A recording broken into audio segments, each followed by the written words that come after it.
Gravando. Ok.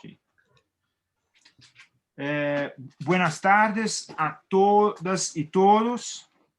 Me llamo Alfredo Atier, soy titular de la Cátedra Santiago Dantas de la Fundación Academia de Derecho de São Paulo y juez del Tribunal de Justicia de São Paulo. Y hoy voy a coordinar este encuentro con inmenso placer. Quisiera agradecer en nombre de todos los organizadores del evento y una alianza exitosa y agradable entre 5 entidades brasileñas de vocación internacional y regional, la ANSUR, el Instituto Novos Paradigmas, la Flaxo, la Faculdad Latino-Americana de Ciencias Sociales, la Escola de Sociologia y Política de São Paulo y la Academia de São Paulo de Derecho.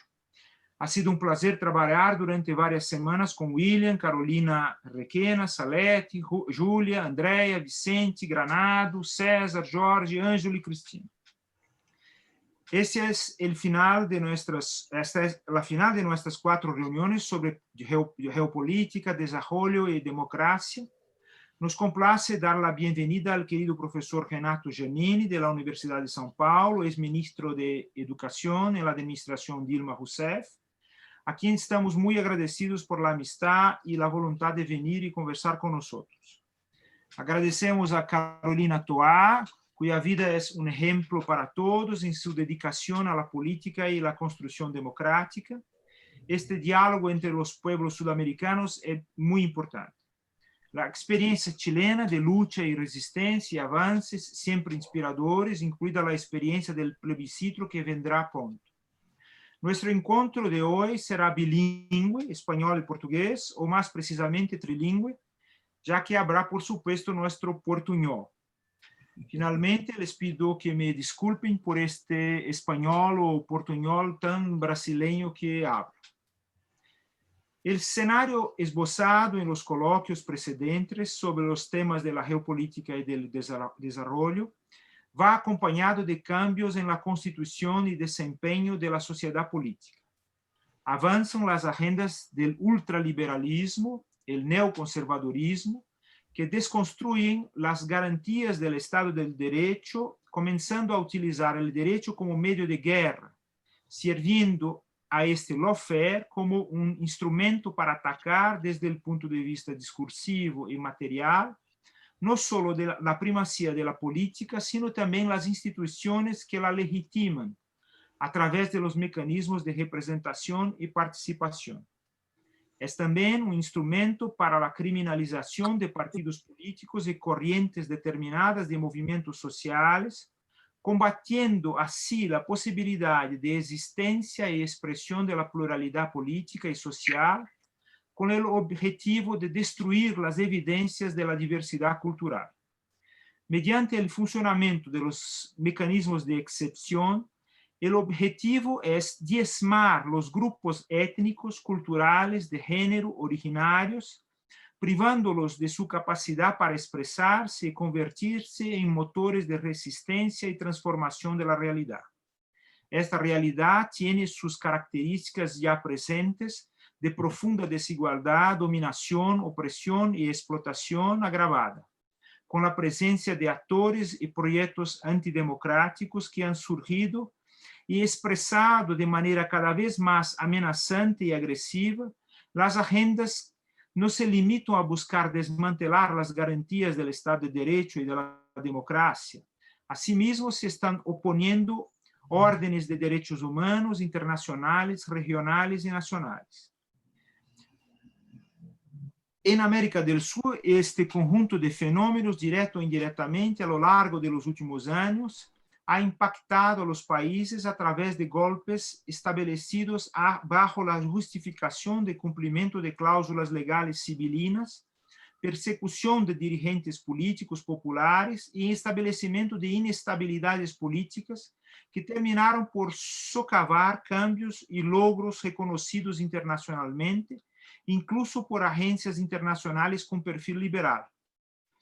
Además de estos factores que podemos considerar negativos por la república y democracia, del Estado de Derecho democrático, se han producido avances en el orden de organización de movimientos sociales con capacidad de expresión fuerte de identidades, demandas de compensação de deudas históricas e sociais, afirmação e conquistas de direitos e garantias, ações específicas como ações afirmativas, quotas, reconhecimento da diversidade de gêneros e da igualdade, assim como a implementação de políticas públicas favoráveis às classes e estratos periféricos e a inclusão. Os movimentos sociais foram protagonistas de actos e processos relevantes, mostrando capacidade de articulação, casos de movimentos de trabalhadores sem terra e sem hogar, estudiantes, mulheres, expressão LGBT+, negros, pueblos indígenas e originários, etc., a pesar de socavada por la violência estatal e la presión desde el centro e estratos privilegiados. Los coloquios buscan más que entre países, entre los pueblos de América del Sur, puntos de convergências, um sentimento de experiências comunes, experimentos democráticos que nos permitam apontar a um novo futuro comum de solidariedade, desenvolvimento sustentável, proteção de los pueblos e de la natureza. Luego, agradecendo uma vez mais a presença e participação de todos e todas, em especial de nossos invitados especiais, professores Renato Giannini e Carolina Toá, cedo a palavra ao professor Renato Giannini para sua intervenção durante 20 ou 30 minutos. Renato, por favor, bem-vindo, é um prazer tê-lo aqui. Você tem a palavra.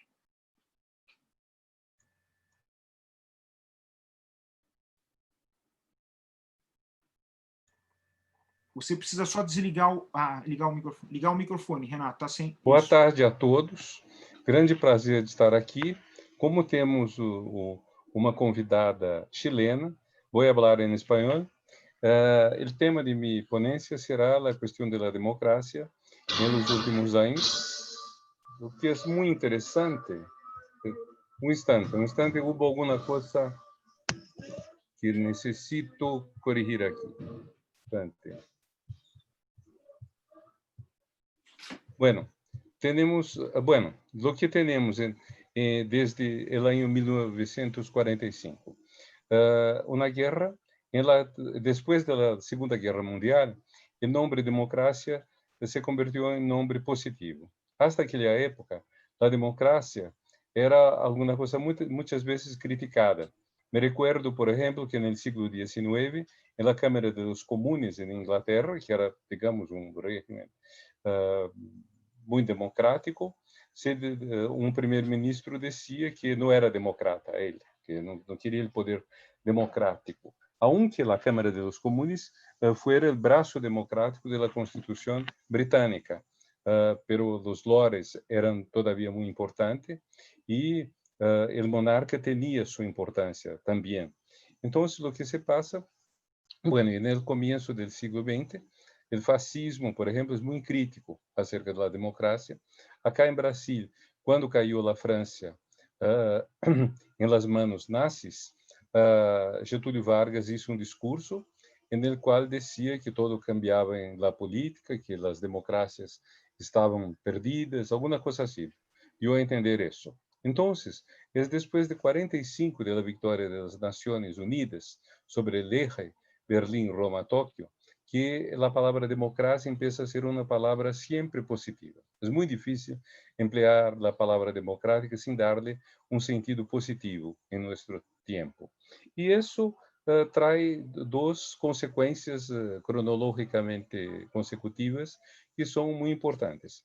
A primeira são os 30 anos gloriosos, como se chama, ao período que vai de 1945 hasta a crise do petróleo, em 73, período no qual os países mais ricos do mundo, digamos, o Atlântico Norte, Estados Unidos, Canadá e a maior parte dos países da Europa Ocidental, se desenvolvem muitíssimo e desenvolvem um estado de bem-estar social, digamos, não todos com diferenças de um país a outro, pero de toda maneira com um sentido democrático que não é somente político, sino também social.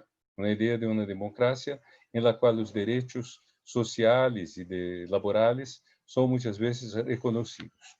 Y en este mismo tiempo, digamos, la situación del llamado tercer mundo no es tan buena. Desde un lado, las colonias africanas y asiáticas de los países europeos obtienen su independencia, pero desde el otro lado, acá en nuestra parte del mundo, toda la América Latina prácticamente se convierte en dictaduras, porque hubo un momento en el cual yo creo que en América del Sur no había ninguna democracia. No estoy seguro si algún país era democrático en América del Sur en el 76, 77, por ejemplo. Y después de eso, desde el comienzo de los años 80, hay una segunda ola en la cual los países que no eran democráticos o que tenían problemas con la democracia se convierten, echan fuera sus dictaduras. Y eso se pasa en dos partes del mundo, desde una parte en América Latina, las dictaduras de derecha se desploman y dan lugar a regímenes en los cuales los derechos individuales, políticos, sociales son reconocidos. Desde otra parte, las dictaduras comunistas también llegan a su fin, por la mayor parte, y regímenes democráticos se instalan en Europa del Este. No siempre con todo lo que nos gustaría. Digamos, Hungría y Polonia hoy no son exactamente estados democráticos. Varias de las repúblicas, de las antiguas repúblicas soviéticas, no se pueden decir democráticas. Lo mismo no puede decirse de China, por ejemplo. Entonces, la democracia no es un régimen mundial, pero por la primera vez en el mundo se puede decir que quizás la mitad de la población mundial vive en regímenes en los cuales se reconocen los derechos políticos, los derechos individuales y derechos sociales y laborales. Quizás la mitad. Entonces, eso es una cosa absolutamente nueva, que no tiene precedente jamás. Por ejemplo, a nosotros, la filosofía política, nos gusta mucho hablar de Atenas. Atenas, en la antigüedad, es una especie de paradigma de la democracia directa, de la mejor democracia. Los filósofos de la política siempre se sienten casi como si pidiéramos, como si nos disculpáramos ante Atenas por no ser tan democráticos cuanto Atenas, porque Atenas tenía una democracia directa y nosotros la tenemos representativa, indirecta. Los representantes tienen el hábito de traicionar a sus representados y todo eso que se pasa, que es hartamente conocido. Pero de toda manera, tenemos esa admiración por Atenas. Pero cuando se mira lo que era Atenas en el mundo, en el siglo de Péricles, en el quinto siglo antes de Cristo, se puede señalar que quizás un 0,1% de la población mundial vivía en un régimen democrático. Era muy poco. A veces yo pienso, si al revés de desarrollarse la cultura política en el occidente, a partir de Atenas, Roma y todo lo más, se desarrollara esa cultura política a partir de la China, probablemente hoy nuestra política sería completamente distinta. Tendríamos un espírito quizás confuciano, quizás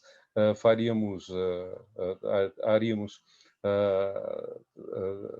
la búsqueda del camino del medio, de cosas así, y quizás la idea de democracia nos sería completamente extranjera y estudiaríamos Atenas como una cosa curiosa, como una tribu indígena, por ejemplo, como un grupo exótico. Pero de toda manera, la democracia pasa 2000 años en la oscuridad hasta que vuelve a las luces, en el siglo de las luces, justamente, y tenemos hoy esta cosa muy interesante de dos olas democráticas pós Segunda Guerra Mundial, la ola en los países más ricos, después la ola en los países más pobres, que hasta los años 2010 consolida un tipo de democracia que hoy está en peligro. Ese es el problema. Hoy no se puede decir que la democracia esté segura. Tampoco se puede decir que esté destruida. Digamos, las amenazas a la democracia, ¿de dónde vienen? De Trump, en el país más poderoso del mundo, de Hungría, Polônia, Brasil, Filipinas. Digamos, são os países, digamos, mais visíveis nesta ameaça da democracia. Aunque várias das repúblicas ex-soviéticas também tenham dictaduras, não são países que se conozcan muito bem, que tenham muita importância no cenário mundial. Então, digamos, são esses países. O que sucederá em Estados Unidos de hoje a menos de um mês será muito importante para o futuro de tudo isso. Se Trump gana a reeleição, o que hoje não parece provável, mas é todavía possível, se gana a reeleição, digamos, o combate à democracia ganará muita força. Se ele perde a reeleição, tendremos praticamente o combate à democracia em manos exóticas, em manos minoritárias de Filipinas, Brasil e dos países da Europa do Leste. Então, muito está por decidir-se.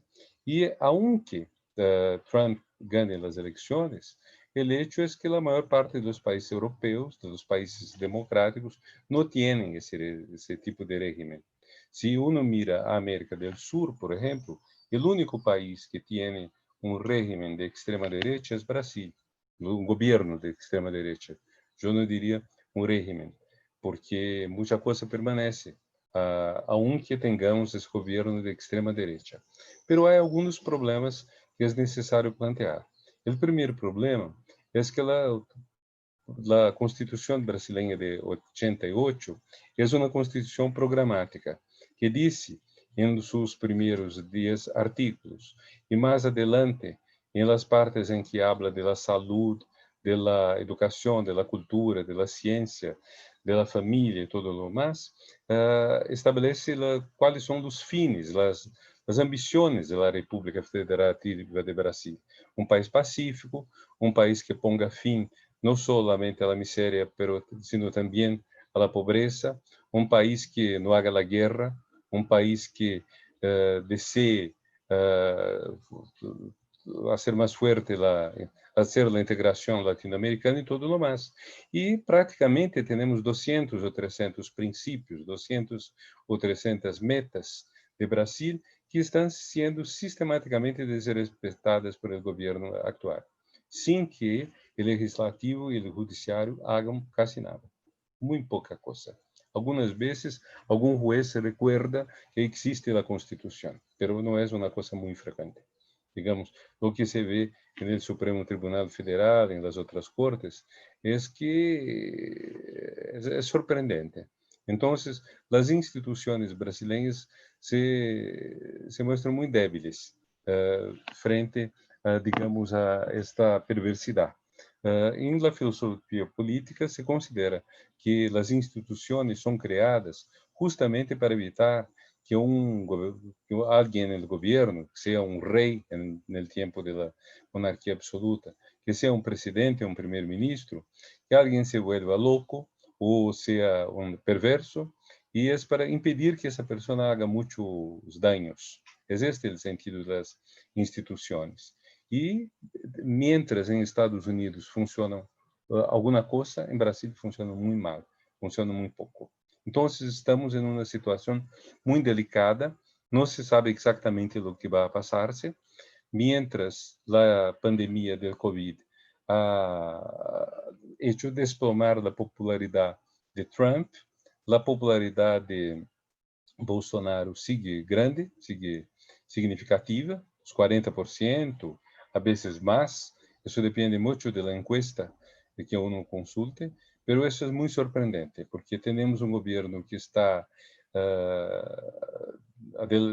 adiante uma crise econômica muito grande, uma perda do poder de compra muito grande, muitas mortes, e, não obstante, esse governo sigue popular, e isso se deve muito, em grande parte, à divisão tripartite que houve em Brasil. Em Estados Unidos há uma bipolarização, em Brasil há uma tripolarização. Em Brasil temos a extrema direita no poder, a extrema direita que é descrita por ela mesma e incluso por la mídia como se chamara direita. Temos a direita que governou Brasil com Fernando Henrique Cardoso, naquela época era centro, mas hoje não é mais centro, hoje é a direita, mas eles se autodenominam de centro, o que não é verdade. São pessoas que estão à direita, por exemplo, de Angela Merkel, que não tem nenhum problema em dizer-se uma mulher de direita, mas é mais democrática, mais progressista que a direita brasileira, que tuvo poucos votos na última eleição, sequer 10%, e temos o que chamamos o centro-esquerda, o Partido dos Trabalhadores, pero também Ciro Gomes, aunque hoje não há muito amor entre esses dois grupos de la centro-esquerda, pero se podem ubicar nesta parte do cenário político. O problema é que quando temos três grupos, é muito difícil fazer qualquer tipo de aliança. Digamos que desde o ponto de vista dos direitos humanos, a direita, PSDB e outros dos herederos de Fernando Henrique, a quienes não gusta demasiado Fernando Henrique, está a sua direita. Pero, digamos, a nossa direita estará um tanto a favor dos direitos humanos, da mesma forma que a esquerda, e contra a barbárie que representa Bolsonaro desde o ponto de vista das costumbres. Pero, desde o ponto de vista econômico, e incluso desde o ponto de vista do impeachment de Dilma Rousseff, a direita e a extrema-direita estão juntas, estão unidas. Então, é muito difícil estabelecer um tipo de vínculo entre, digamos, contra o governo que temos hoje. Muito difícil unir a oposição em contra desse governo. Ao mesmo tempo, quando uno mira ao continente latino-americano, ao subcontinente latino-americano, Brasil está mais ou menos aislado nessa política de extrema-direita. Não há muitos outros que tenham uma política semelhante. Há países que têm governos progressistas, há outros que, aunque não tenham governos progressistas, um desses casos é o caso de Chile, com o presidente Piñera, pero a Piñera não lhe gostou nada, que quando Bolsonaro estuvo em Chile, haya dito que admirava muito a Pinochet. Isso foi uma coisa, digamos, evidentemente, a direita chilena de hoje, a direita dominante, a direita que está no governo, não lhe gusta demasiado o cadáver. E o mesmo sucede em outras partes. É o que faz que nos ubiquemos na extrema direita. E isso traz uma questão final, que é em que estágio estamos? Estamos em uma pausa, em stop temporário da democratização do mundo, ou vai cessar a democratização? Porque se uno mira ao mundo, sobretudo ocidental, desde o fim da Idade Média, uno vê que houve progresso constante hacia o Estado de Direito e depois hacia a democracia. É progresso constante, com interrupções, a vezes pouco largas, mas houve esse progresso. A Revolução Inglesa, a Americana, a Francesa, depois houve a regressão da restauração de los Borbones, pero as revoluções do século XIX, em França, a Terceira República, na mesma Alemanha, de unificação bajo Bismarck, houve o sufrágio universal, por primeira vez na Alemanha. Então, houve todo desenvolvimento político democrático com interrupções. A questão que se planteia é: vemos hoje a uma interrupção ou a final, digamos? A democracia está em crise temporal e vai volver este desenvolvimento que hizo que em poucas décadas, basicamente na década de 1980, tantas dictaduras hayan chegado a seu fim e regimes democráticos hayan nascido em países que não tinham, a vezes, grande tradição deste lado. Vamos a continuar, vamos a retomar este caminho, ou vamos volver atrás? Que se vai passar? É muito difícil prever o que se vai fazer.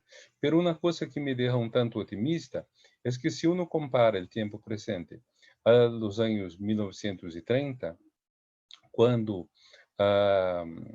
estávamos em las vísperas da Segunda Guerra Mundial e o fascismo se volvia muito forte, quando se hace essa comparação, se vê, primeiro, que temos muito mais conhecimento científico sobre os problemas sociais que existem. Muito mais. Não há comparação possível entre o que se conhecia sobre as causas de los problemas sociais e os diagnósticos de lo que se deve fazer, os remédios para resolver esses problemas sociais. Essa é uma coisa muito positiva. A outra coisa positiva é que temos muito mais gente involucrada na ideia de melhorar o mundo hoje que tendríamos em los anos 30.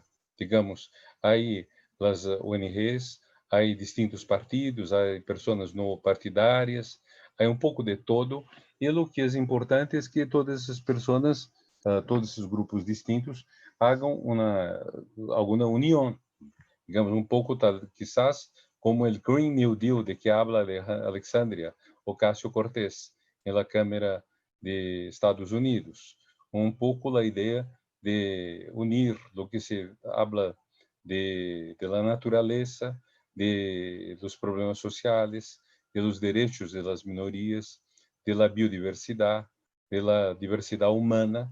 Não se pode olvidar, por exemplo, que em Brasil temos quizás 200 línguas distintas de nossos indígenas.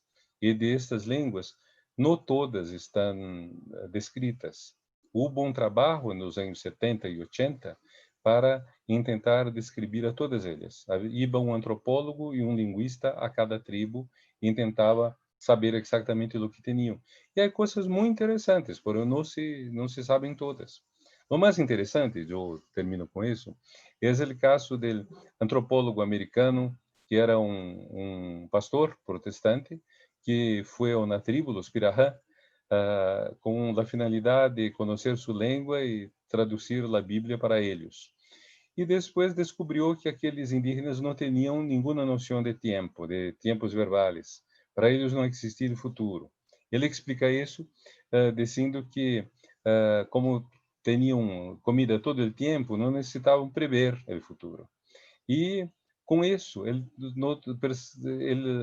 señalou que não tinham nenhuma ideia de transcendência, nenhuma ideia de Deus. E ele perdeu sua crença, sua fé religiosa. E lo ocultou de sua família, de sua mulher e de suas filhas durante 5 anos que passou na tribo. Quando finalmente eles confessou que não creia mais em Deus, foi horror, porque lo deixaram, lo partiram, dizendo que era homem muito malo, demoníaco, todo lo mais. Pero é muito interessante, era a única pessoa que conhecia a língua dessa tribo. Então, siquiera sabemos se é verdade que esses índios não têm o futuro, o passado, os tempos verbais. Isso é muito interessante, é importante conhecer essas línguas, porque se tienes idiomas tão distintos, se descobrem coisas sobre os seres humanos que são formidáveis. E isso é muito distinto de lo que havia nos anos 30, em los quais, digamos, os perjuízos em contra de las distintas culturas ou etnias, etc., eram enormes. Então, me parece que podemos ser moderadamente optimistas e crer que é possível reempezar o caminho de democratizar o mundo, democratizar os países que não são todavia democráticos e democratizar os âmbitos que não são todavia democráticos. A vezes a família e quase sempre o lugar de trabalho, a corporação, quase sempre. Então, é o que tinha a dizer. Muitas graças. Muito obrigado, professor Giannini. Graças, professor Giannini. É sempre um prazer ouvi-lo novamente, né? É sempre um prazer renovado, né? Ouvir suas lições, desde a Universidade de São Paulo e em tantas universidades que o senhor já esteve, né? Tão importante para todos nós. E por esse otimismo moderado, né?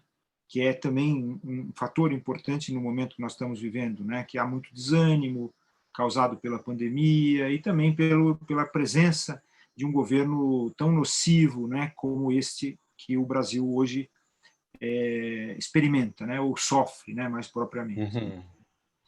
E assim eu cedo a palavra a Carolina Atoá para sua intervenção de 20 ou 30 minutos. Por favor, Carolina, muito bem-vinda, com afetuoso agradecimento novamente, por favor. Muchas gracias. Buenas tardes a todas, todos los que nos están acompañando. Gracias por esta invitación. Creo que necesitamos conversar, observar lo que estamos viviendo, porque cada una de nuestras realidades tiene particularidades, pero está habiendo muchos fenómenos en común en distintos países del planeta y particularmente en nuestra región. Normalmente cuando cada uno de nosotros analiza su realidad local, se vuelve muy consciente de las peculiaridades que le son propias, pero solo entiende las raíces compartidas cuando se conecta con otros e intercambia experiencias. Ahí empieza a descubrir que hay elementos comunes. El profesor Giannini nos dio muchos elementos. Yo voy a tomar a partir de eso el planteamiento que les voy a hacer. Y creo que nos puso una capa de optimismo, moderado, pero optimismo al fin, que yo voy a compartir también, diciendo, para comenzar, que estamos en una época de grandes incertidumbres, de muchos cambios, pero que el trasfondo de esas incertidumbres y esos cambios tiene muchas energías democratizadoras. El momento de vivir esas transformaciones es incierto y muchas veces es confuso, pero cuando miramos su trasfondo, creo que hay razones profundas para ser optimistas. Nosotros en Latinoamérica estuvimos por un par de décadas en un periodo que desde muchos puntos de vista fue glorioso. Fueron quizás los años más largos en que la región fue mayoritariamente gobernada por gobiernos democráticos, pero además fue un periodo bastante largo en que se dieron avances muy importantes desde el punto de vista social. La reducción de la pobreza en la región fue un salto histórico que en muy pocas ocasiones se había producido con esa magnitud de manera simultánea en tantos países. Y además, muchos de nuestros países pasamos por unos ciclos bastante largos de buenos tiempos económicos, ¿no? Con niveles de crecimiento bastante importantes. Durante una parte relevante de estos años, largos años aparentemente muy positivos, en nuestra región predominaron gobiernos progresistas. Y la sensación que todos tuvimos es que de la mano de programas progresistas nuestros países estaban creciendo y reduciendo la pobreza y consolidando sus democracias. Los años que vivimos ahora son muy difíciles, subjetivamente muy difíciles, porque ese ciclo parece haber terminado. Ese ciclo está dando lugar a otra época que no tiene por qué ser más mala, pero es otra época, otra era. Y el tránsito nos está mostrando algunas limitaciones o algunos espejismos que tuvimos durante este periodo, digamos, de éxito progresista en Latinoamérica. Uno de los espejismos que está siendo bastante evidente es que gran parte de la estabilidad democrática y del avance social que tuvimos se debió a un factor bastante exógeno, que fue el ciclo de altos precios de nuestros productos en el mercado mundial. Eso significó para la región el acceso a niveles de crecimiento importantes, que hicieron muy accesible también el desarrollo de políticas redistributivas, políticas sociales agresivas, que tuvieron efectos muy fuertes, muy profundos, que cambiaron la conformación de nuestras sociedades. Pero a la vuelta de la esquina, varios fenómenos han coincidido y han puesto esto en duda o han debilitado esta fórmula, por decirlo así. Primero porque ese ciclo económico tan exitoso llegó a su fin por distintas razones, pero fundamentalmente porque muchos de nuestros productos de exportación bajaron de precio. A veces hay razones internas también, razones que se mezclan, pero esta es bastante transversal dentro de la región. Segundo, porque nuestras democracias, en la medida que tuvieron al frente a una sociedad que empezó a dejar atrás los niveles más extremos y mayoritarios de pobreza, se encontró con una ciudadanía que se hizo mucho más exigente, mucho más demandante, mucho más controladora de cómo se ejercía el poder, y sin duda, gran parte de nuestras democracias y de nuestros partidos no estaban preparados para esa ciudadanía exigente, y cuando la encontramos, nos dimos cuenta que nuestras formas de participación, por ejemplo, parecían insuficientes, que los niveles de transparencia de nuestras maneras de gobernar y de nuestros partidos no cumplían los estándares que la gente esperaba, y que además esta ciudadanía que tenía una nueva realidad en su vida diaria, empezaba a exigir de las políticas públicas mucho más de lo que nos habíamos acostumbrado hasta hace algunas décadas atrás. Empezaban a exigir calidad de servicio, empezaban a exigir igualdad de trato, empezaban a exigir no solo menos pobreza, sino menos igualdad, menos desigualdad en la sociedad, lo cual requería políticas más profundas, no siempre al alcance de los programas que teníamos a la vuelta de la esquina.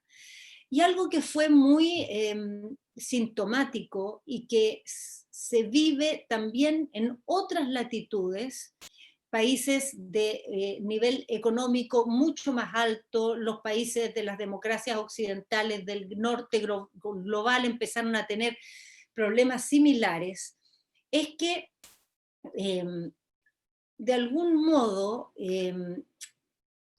todos los grupos que se sintieron desconformes con lo que les estaba ofreciendo la democracia en la región, buscaron refugio en expresiones políticas o de tipo populista o de tipo nacionalista, y vimos rebrotar movimientos ultraconservadores en distintos países, y esto estamos viéndolo en realidad en todas las democracias, por razones que no son siempre idénticas, pero que tienen algunos elementos en común, y que son que el espectro político, digamos, razonable, el espectro político que no se podría catalogar ni de populista, ni de radicalizado, ni de ultra conservador o ultra nada, es visto por parte importante de la población como un espectro que en sus distintas alternativas no le ofrece una solución a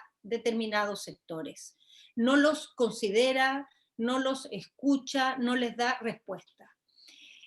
Creo que el síntoma que hoy día se conversa en todo el mundo como el gran problema del populismo, en realidad es un síntoma más que una verdadera enfermedad.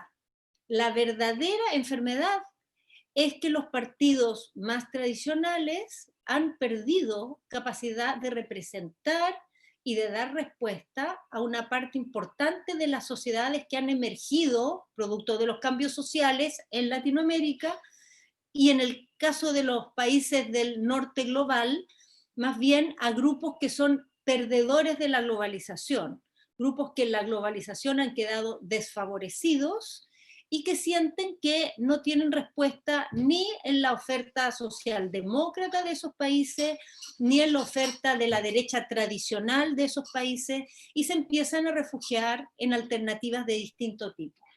Esto que describo es como un cuadro bastante general, común a realidades políticas muy distintas, a realidades geográficas muy distintas, pero quisiera contarles con un poco más de detalle cómo se manifiesta en Chile, porque lo que ha pasado en Chile es muy impresionante. Chile era un país bastante, podríamos decir, quimérico de esta fórmula latinoamericana de años dorados, ¿no? Era un país que había tenido un gran crecimiento, que tenía una democracia que se veía muy estable, que tenía indicadores sociales que habían mejorado mucho. Para cualquier observador externo, era un país que estaba en un ciclo aparentemente muy positivo, pero sobre todo muy estable, muy estable. Y ustedes saben que en el último año todo eso ha explotado en mil pedazos y se ha vuelto uno de los países con mayores signos de interrogación respecto a cómo va a resolver sus problemas y las decisiones que debe tomar. En realidad, esta sorpresa no es tan sorprendente. Chile llevaba muchos años, ya al menos 15 años, con un nivel de conflictividad social creciente. No solo creciente, sino un nivel de conflictividad que fue cada vez más disociándose de la representación política. En un principio, los dirigentes de los movimientos que surgieron a mediados de la primera década de los 2000 eran movimientos críticos, cuestionadores, pero sus dirigentes tenían algún contacto con los partidos políticos. Muchos de ellos, de hecho, eran militantes de partidos políticos de distintos sectores del espectro. Con el pasar del tiempo, pasamos de esa realidad a realidades en que los dirigentes sociales que encabezaban estos distintos movimientos de protesta ya no eran militantes de los partidos, a una tercera etapa en que ya no había dirigentes formales de los movimientos, sino solamente voceros, a una cuarta etapa en que ya no había voceros, sino nuevamente voceros, pero que se nombraban para cada resolución, no voceros permanentes, sino cada vez que había una reunión se designaba un vocero, iba cambiando el vocero de reunión en reunión, de diálogo en diálogo, hasta llegar a la etapa actual en que tenemos el movimiento social más grande que ha tenido Chile en su historia y no tiene ni siquiera voceros. No hay representantes, no hay organización, es una expresividad social diversa, fragmentada, pero convergente, porque se desarrolla de manera transversal y conjunta. Bueno, todo este ciclo, esta evolución, es sintomática de un proceso que empezó incluso antes, a fines de los 90, en que en Chile empezó a crecer la abstención electoral de manera muy significativa desde el año 97, y empezó al mismo tiempo a provocarse un distanciamiento y una crítica muy, muy aguda a los partidos políticos hasta llegar a la actualidad, en que los partidos políticos en su conjunto, todo el sistema político en su conjunto, solo tiene un 2% de valoración ciudadana.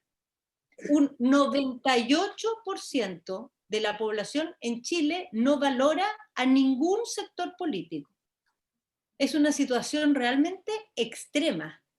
Pero no solo a los actores políticos no se les valora.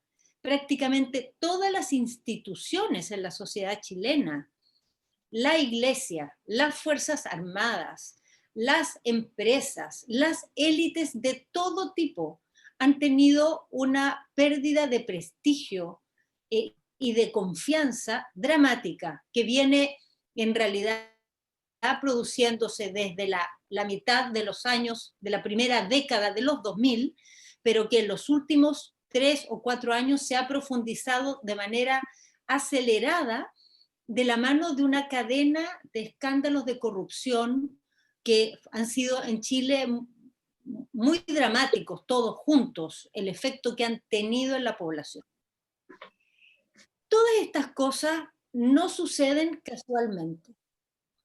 En realidad, los avances que tuvo Chile, que son muy significativos, y para nuestro país son avances que fueron muy esquivos durante todo el siglo pasado, muy buscados y muy esquivos, y que finalmente se lograron a partir de la recuperación de la democracia el año 90, avances muy relevantes en ese sentido, reducción de la pobreza, ampliación de la escolaridad, irrupción de las mujeres en la escena pública y reivindicación de los derechos de las mujeres, respeto de la diversidad religiosa, respeto de la comunidad LGTBI y derechos que reconocen esa comunidad. Todos esos avances no son falsos, son efectivos y son gigantescos para la sociedad chilena. Sin embargo, suceden con una serie de condiciones de base que han hecho a la larga que el malestar y la disconformidad sea mucho más fuerte que el aprecio y la valoración de esos avances que el país tuvo. ¿Cuáles son esos factores del malestar? Bueno, el primero, que es muy obvio y que compartimos en la región, es que nuestra enorme reducción de la pobreza no ha ido acompañada con una reducción de la desigualdad. Y eso ciertamente trae una gran frustración, porque las personas mejoran su condición, pero siguen sintiendo que están fuera y que quedan excluidas de una cantidad de oportunidades y círculos de la sociedad, y particularmente esos círculos de poder y de las élites donde se toman decisiones.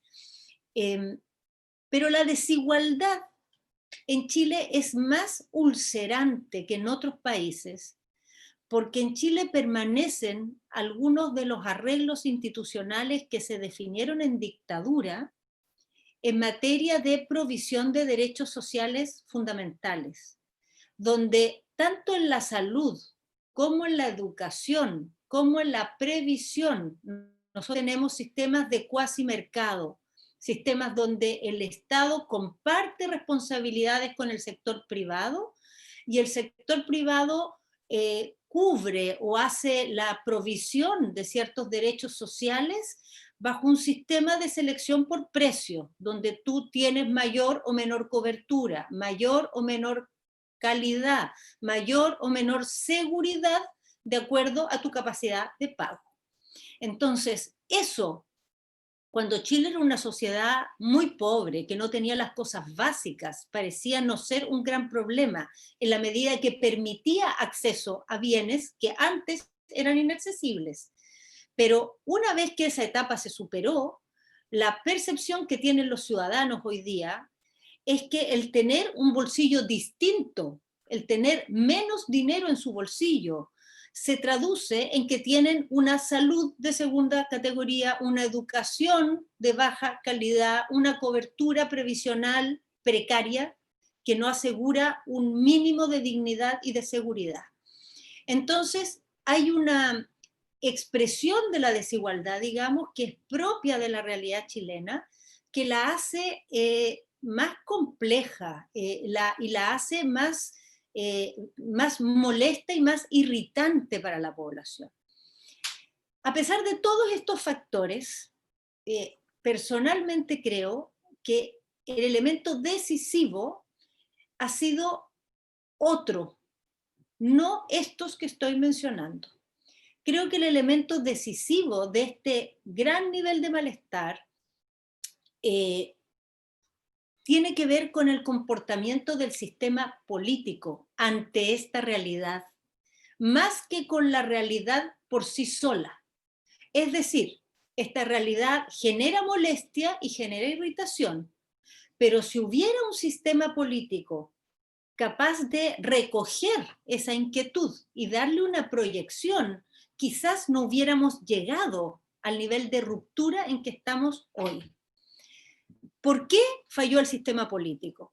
En gran parte falló porque los partidos que tenían la misión, los que estaban llamados a representar estos malestares,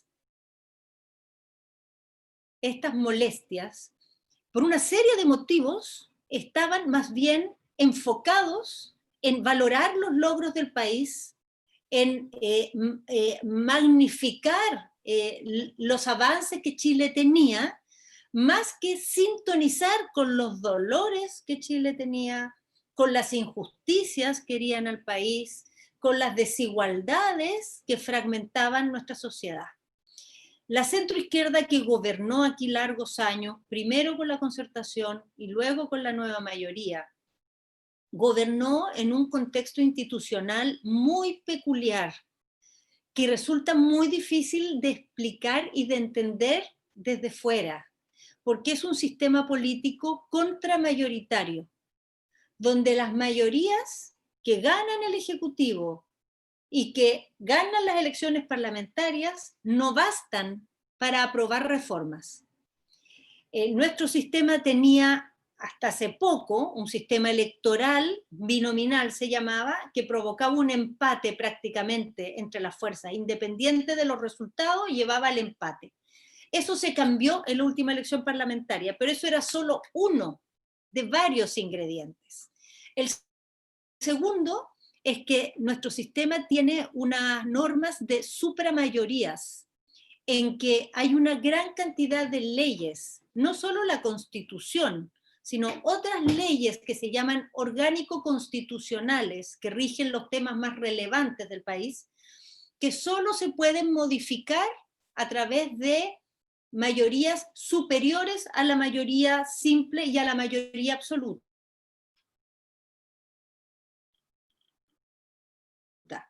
Quórums de 3/5, de 4/7, que son muy difíciles, y de 2/3 también, que son muy difíciles de obtener en una sociedad multipartido como es la chilena. Tercero, porque el sistema contuvo durante largo tiempo instituciones como senadores designados, senadores vitalicios, que también neutralizaban las mayorías. Y a eso le sumamos una Constitución que tiene una serie de principios muy ideológicos en defensa de los mercados y de la propiedad por sobre los derechos sociales básicos.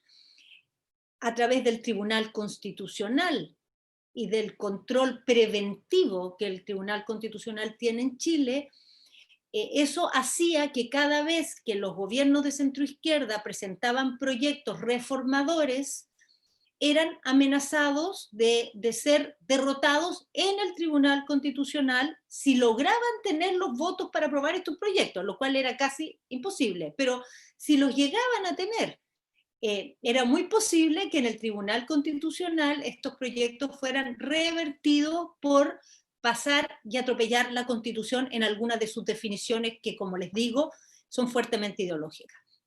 Todos estos límites hicieron que los gobiernos de centroizquierda en Chile, particularmente hasta el año 2010, se acostumbraran a gobernar con una gran restricción, con un achicamiento de la cancha, con una exclusión de toda reforma que significara una profundidad. Y por mucho tiempo eso pareció soportable, porque en paralelo el país estaba teniendo avances sociales relevantes, estaba teniendo una derrota a la pobreza significativa. legislativa, estaba teniendo una ampliación de la democracia en muchos ámbitos, estaba teniendo un retroceso de las fórmulas más conservadoras que marcaban mucho a la sociedad chilena. Piensen ustedes que Chile tiene divorcio hace menos de 20 años. Piensen que Chile tiene aborto hace 3 años, hasta hace 3 años no tenía aborto. O sea, el país fue logrando estos avances con todas estas restricciones, de todas maneras lo fue logrando. Y eso hizo que la conducción de centroizquierda estuviera más bien empeñada en mostrar estos avances y en concentrarse para sacar adelante otros en esa misma perspectiva, más que en romper esta especie de techo de vidrio que le impedía a la democracia chilena respirar, que le impedía a la democracia chilena tomar decisiones soberanas, hacer funcionar a las mayorías como funcionan en cualquier democracia normal, que quien tiene mayoría en el ejecutivo y en el legislativo tiene la posibilidad de hacer reformas. Eso tan básico para una democracia en Chile no ha existido en todo este tiempo. No existe hasta el día de hoy. Quiero repetir, hasta el día de hoy no existe. Entonces esto generó una disonancia muy grande entre una sociedad que se hizo más exigente, una sociedad que seguía sufriendo la desigualdad, una sociedad que veía que los derechos sociales quizá tenían más cobertura, pero tenían unas diferencias en su calidad que eran inaceptables.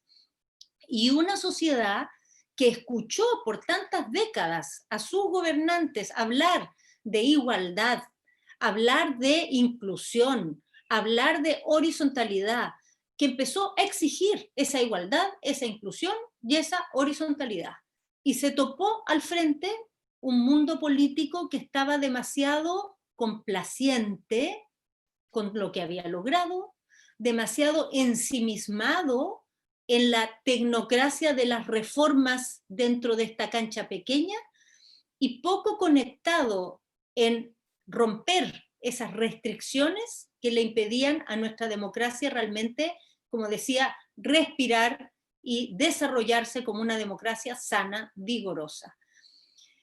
Creo que al final esto que parece peculiar de Chile no es muy distinto de lo que sienten, por ejemplo, los obreros franceses que hoy día votan por el Partido Nacional y que por largo tiempo sintieron que el Partido Socialista francés junto con la derecha francesa eran parte de un gran consenso global que hablaba de unas economías que se conectaban a los mercados mundiales, de una necesidad de asegurar y mantener una serie de acuerdos que todos compartimos, son civilizatorios a nivel global, pero que tienen algunos derrotados en el camino que no se sienten incluidos, no se sienten escuchados. Obviamente es distinta la realidad chilena que la francesa, pero en ambos lugares lo que ha pasado es que hay crecientes sectores de la sociedad que sienten que el sistema político tradicional no los acoge, no los escucha y no los reconoce. No reconoce su sensibilidad, no reconoce su experiencia social y su malestar. Esto acumulado por décadas, creciendo y creciendo frente a nosotros, sin reacción, sin capacidad de hacer un cambio profundo, fue generando este malestar y estos movimientos de protesta que han ido increciendo y que llegaron en el mes de octubre del año pasado a transformarse en un verdadero factor de desestabilización del sistema político y una verdadera afrenta a toda la institucionalidad que se quedó sin respuesta ante la magnitud, transversalidad y apoyo ciudadano de este movimiento. Un movimiento que en su diversidad también incluye expresiones bastante violentas, pero pese a que la sociedad chilena en general es bastante poco dada a asumir situaciones riesgosas o inciertas, en general es una sociedad que se comportaba de un modo bastante adverso al riesgo en general, la sociedad chilena. Pero en esta oportunidad, a pesar de lo disruptivo que fue el movimiento de octubre, a pesar de que algunas de sus expresiones tenían una connotación violenta, el apoyo ciudadano al movimiento fue mayoritario, transversal e impresionante por larguísimos meses hasta que llegó la pandemia. Pese a los intentos de fracturarlo, pese a los intentos de deslegitimarlo, producto de estas expresiones más radicales, ese apoyo se mantuvo macizo y mayoritario desde el principio hasta el final. No digo final en sentido literal, porque esto no ha terminado, pero tuvo una especie de paréntesis con la pandemia, ¿no? Que nos puso en otro contexto. Y ahora nos vemos ante un momento decisivo que en medio de la confusión, en medio de la fragmentación del sistema político, hubo la lucidez de acordar que la única forma de dar respuesta a esta enorme expresión de malestar ciudadano era con un cambio sustantivo en la institucionalidad que nos rige, de manera de actualizar verdaderamente un pacto social que nunca la Constitución del 80 llegó a ser. Es una constitución surgida en dictadura, reformada muchas veces, sin embargo, nunca apropiada por las chilenos y los chilenos, no por ninguna razón ideológica, sino por una razón sustantiva, porque es una constitución antimayoritaria. Es muy difícil que una mayoría se apropie de una constitución que atenta en su contra. No va a suceder, es de toda sabiduría que una sociedad actúe así. Entonces ahora Chile se enfrenta a este proceso que yo creo que tiene enormes luces. Por primera vez en la historia vamos a tener una constitución redactada democráticamente. En Chile todas nuestras constituciones han sido el resultado de un bando vencedor que impone una constitución a los que fueron derrotados. Esta es la primera vez que se va a redactar una constitución con todas las voces sentadas a la mesa. Obviamente es la primera vez que se va a redactar una constitución de manera paritaria, con hombres y mujeres representados por igual. Y además es la primera vez en la historia de todas las distintas repúblicas que hemos tenido en Chile, en que se va a asegurar una representación indígena para que los distintos pueblos indígenas de Chile estén sentados también en la mesa de la discusión constituyente. Ciertamente hay muchas incertidumbres, ciertamente no hay ninguna seguridad de que se va a lograr un entendimiento en esta convención, pero creo yo que la experiencia ha mostrado que la sociedad chilena, así como es, se fractura de manera muy desgarradora cuando entra en conflicto, se compone de manera muy efectiva cuando están las condiciones para construir una nueva etapa. Creo que esto ha sucedido en repetidas oportunidades en nuestra historia. Los dolores de los quiebres son tremendos en Chile, son siempre muy violentos y son siempre con gran dolor, pero al mismo tiempo la resiliencia y la recuperación de una convivencia pacífica también se hace con una gran profundidad y se logran transformaciones muy relevantes cada vez que la sociedad lo intenta y se aboca a esa tarea seriamente. Y yo desde ese punto de vista creo que tenemos buenas razones para ser optimistas, buenas razones para mirar con esperanza, aunque ciertamente hay interrogantes y hay inquietudes. Quisiera hacer dos comentarios antes de cerrar. Uno es que parte importante de las crisis que estamos teniendo en todas partes se deben o son consecuencia de una configuración institucional que la democracia creó en un contexto histórico muy distinto del actual. un contexto histórico donde la sociedad se representaba en 2 o 3 grandes proyectos políticos. Hoy día, al menos en Chile, eso no es así. La fragmentación de proyectos políticos es gigantesca y ya no hay, cada vez menos en el mundo, grandes relatos omnicomprensivos que den respuesta a los temas económicos, a los temas ambientales, a los temas identitarios, a los temas urbanos. Muchas veces las personas se sienten identificados con un partido respecto a los temas económicos, pero con otro respecto a los temas que tienen que ver con las libertades personales, y a otro más en su preocupación con los temas ambientales, y así sucesivamente. Segundo, era una sociedad cuya conformación social estaba estructurado en torno a la lógica de una economía industrial. La economía actual tiene expresiones muy distintas y los cambios que estamos viviendo, tecnológicos, con la robotización, con las empresas colaborativas y sus nuevos formatos de trabajo, muchos de ellos precarios, muchos de ellos inestables, nos han formado sujetos sociales también muy variados, que ya es muy difícil expresar a través de los canales que conocíamos. Y eso todo se refleja también en que la representación política de las personas se ha hecho mucho más difícil de agregar y de construir y transformar en programas, digamos, transversales que incluyan todos los aspectos y que den lugares y creen mayorías por sí solos. Esto es simplemente una realidad, no es en sí mismo un problema, salvo que nuestras instituciones no están hechas para esa realidad.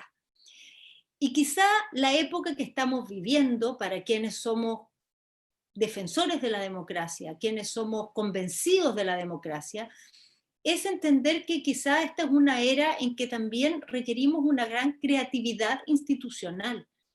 Ponernos a la tarea de adaptar y crear nuevas instituciones para este nuevo tipo de sociedad que tenemos. ¿Cómo vamos a hacer calidad y respeto a los derechos laborales en un mundo laboral tan distinto al que había en la era industrial?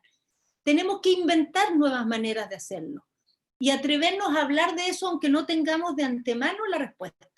Bueno, ese era un gran tema que tiene muchas facetas y entre medio de ella está el enorme desafío que significa los temas climáticos y la amenaza que eso representa, que debiera ser en realidad el gran paraguas con el cual hacemos toda discusión sobre los proyectos de futuro. Y la segunda es que pienso yo que nosotros en la región, que tuvimos todo este ciclo tan positivo de gobiernos progresistas, más allá de que ese ciclo ahora esté en otra etapa, tenemos que hacer una lectura crítica de lo que fue esa experiencia. Yo personalmente soy muy partidaria de que esa lectura crítica no sea una lectura lapidaria. Los actores políticos que tienen una visión de su propia trayectoria que la descalifica, creo yo, se anulan políticamente ante la sociedad. Pero creo que tampoco cabe una lectura complaciente, porque gran parte de las expectativas que pusimos en esos proyectos han quedado truncas o se han agotado. Entonces, pienso que el progresismo latinoamericano tiene que aprender algunas lecciones de lo que fueron los últimos 20 o 30 años. Aprender algunas lecciones autocríticamente, entender cuáles son las razones de por qué este ciclo terminó, y terminó en muchos países de mala manera. Terminó no solo por un tema de alternancia en el poder, que en democracia no debiera escandalizarnos, es normal que haya alternancia en el poder, pero lo que hemos vivido en Latinoamérica en los últimos 5 años no es solo alternancia en el poder, es un verdadero derrumbe de proyectos políticos que fueron muy relevantes, que representaron enormes esperanzas a nuestros países, que lograron además muchos avances en nuestras sociedades, pero que hoy día están en una posición muy debilitada y muchas veces con conflictos internos y con una gran desorientación. Entonces creo yo que parte importante de reconstruir el futuro y de tomar esta esperanza moderada que decía el profesor Giannini, que yo comparto, pasa por tener esta reflexión crítica, esta reflexión en profundidad, de ver por qué la izquierda latinoamericana ha dejado a medio camino su tarea en este siglo. Gracias. Gracias. Muchas gracias, Carolina Toá. Gracias por este panorama histórico contemporáneo de los deseos, de las contradicciones y disonancias políticas que vivimos. Es muy similar a las experiencias brasileñas. Lo más importante que he dicho es la obsesión contramayoritaria de las instituciones políticas en Brasil, muy similar a la experiencia chilena, y la experiencia de los movimientos sociales fragmentarios, los levantes, los soulèvements de que habla Didier Huberman en Francia. Mas la distinción es que en Brasil tenemos una constitución majoritaria, fuertemente majoritaria, mas desde siempre tuvimos una resistencia de las instituciones a darle eficacia. Yo tengo muchas preguntas, pero ante todo invito a todos y todas a hablar. Todos pueden hacer preguntas a nuestros invitados especiales. Y Carolina nos pidió si es posible que hagamos preguntas y observaciones en español, o si es en portugués, de hablarmos de espacio, ¿ok? Por favor. Granado, se você puder me ajudar aí na organização das manifestações, por favor. Muito bem. Eu vou pedir para as pessoas que cliquem na barra inferior em participantes, que vai abrir a lista de participantes à direita. E para se inscrever, cliquem no pé da lista de participantes em levantar a mão ou raise hands. Já tem Vicente Carlos e Platrevas inscrito. Me escreve, Granado. Me escreve, Granado. Bravo, Genuíno. Bom, podemos já começar com a pergunta do Vicente, em seguida ouvir a pergunta do Genuíno, e aí, aos pouquinhos, as pessoas vão também se manifestando sem nenhum problema. Vicente, por favor. Primeiro, muitas graças, Carolina, por sua lucidez, né? Porque estamos vivendo momentos que a lucidez é um requisito muito forte, né? Me gostaria de indagar sobre as resistências a este virtuoso processo constituinte, de forma específica, os militares. Você tiene informações ou avaliações sobre a postura de los militares face a este processo, tendo em vista que esta constituição antimajoritária foi fruto do regime militar, né? Então, essa é minha indagação. E a segunda é que creio que iremos volver a conversar sobre esta última observação de vocês, ou seja, uma leitura compartida de nós outros em los primeiros anos do século XXI, de nossas experiências progressistas no continente, que todos nós fomos, em certa medida, atores desse processo. Então, acho que poderemos depois tentar fazer algo conjuntamente. Obrigado, Vicente. Genuíno, por favor. Já está inscrito também a Salete. Eu gostaria de começar com dois consensos, concordando com a Carolina. O primeiro é o realismo da análise e o otimismo da vontade.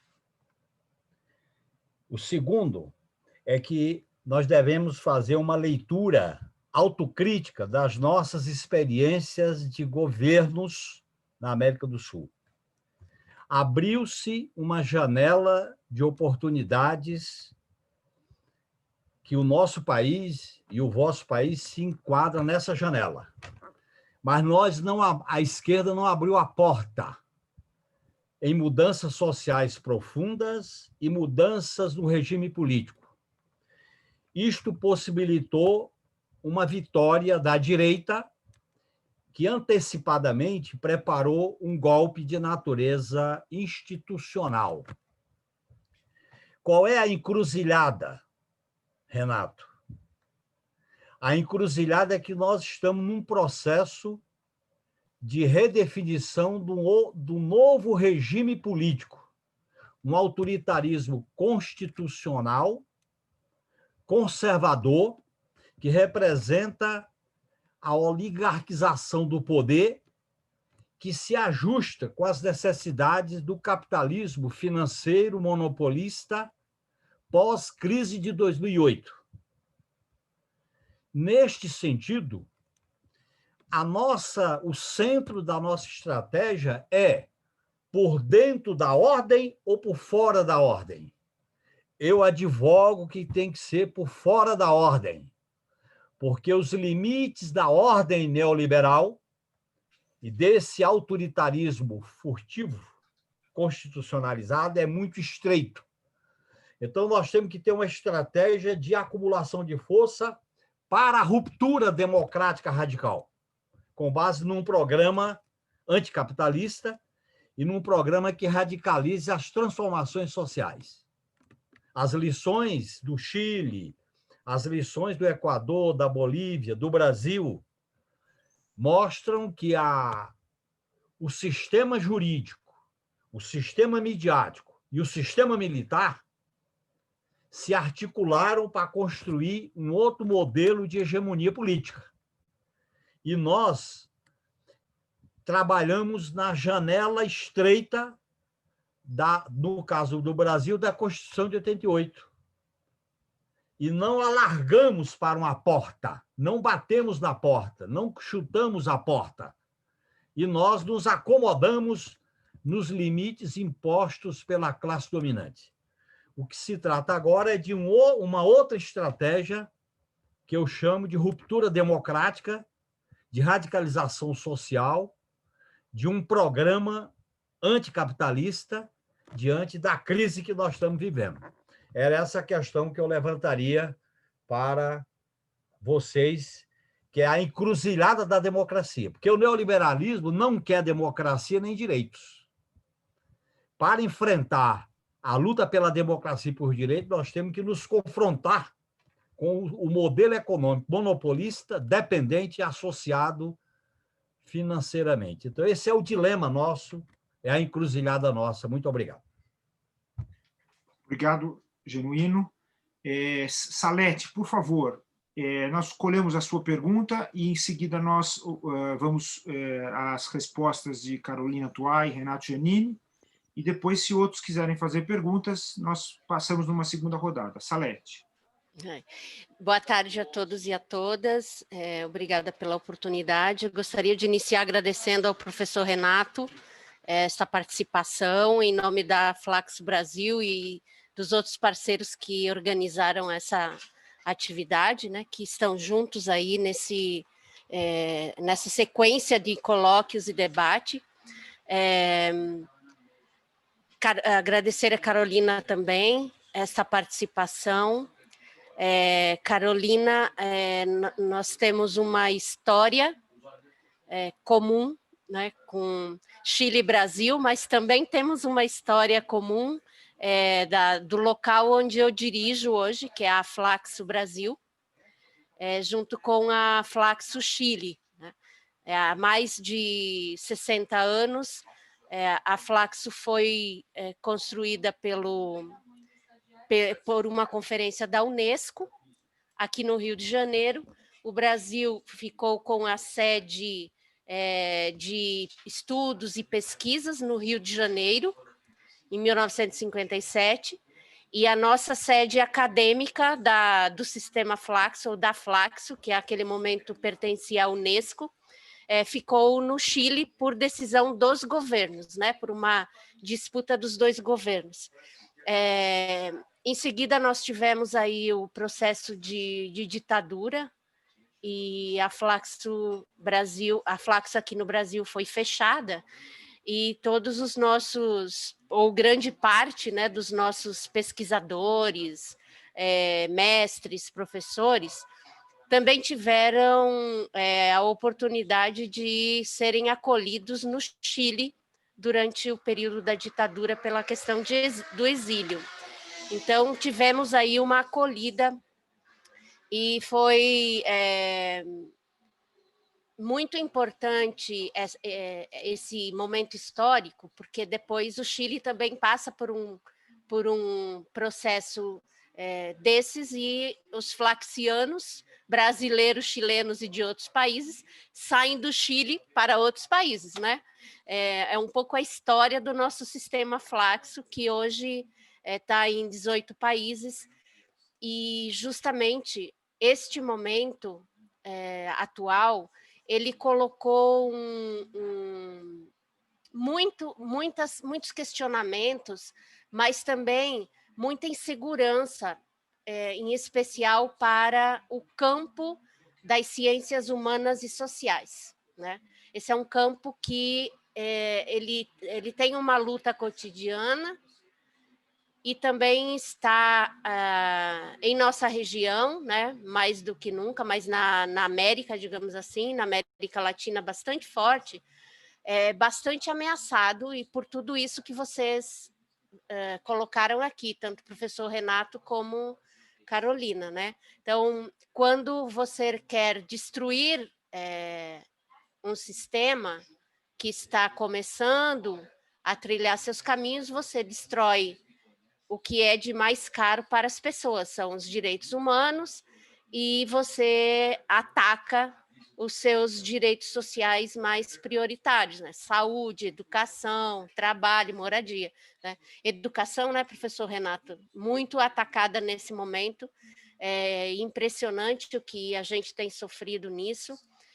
E quando iniciou esse processo aqui no Brasil, muitos brasileiros, acadêmicos ou não, nos procuraram para saber se a Flaxo Chile, desta vez, iria abrigar a Flaxo Chile e a Flaxo de outros países, iriam abrigar os brasileiros que precisassem sair do país, né?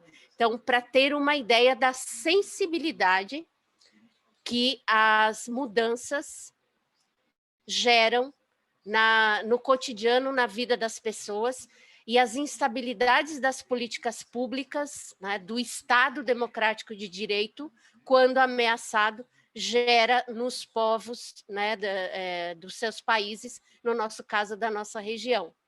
Porém, eu só queria deixar uma provocação. Quem mais sofre com isso são as pessoas que menos acesso têm aos temas de ensino, ao trabalho, à saúde, etc., né? Então, sempre sobra ali. Quer dizer, o sistema, ele se reproduz com a exclusão e com a pobreza. Quanto mais exclusão e pobreza, mais ele se prolifera e fica forte.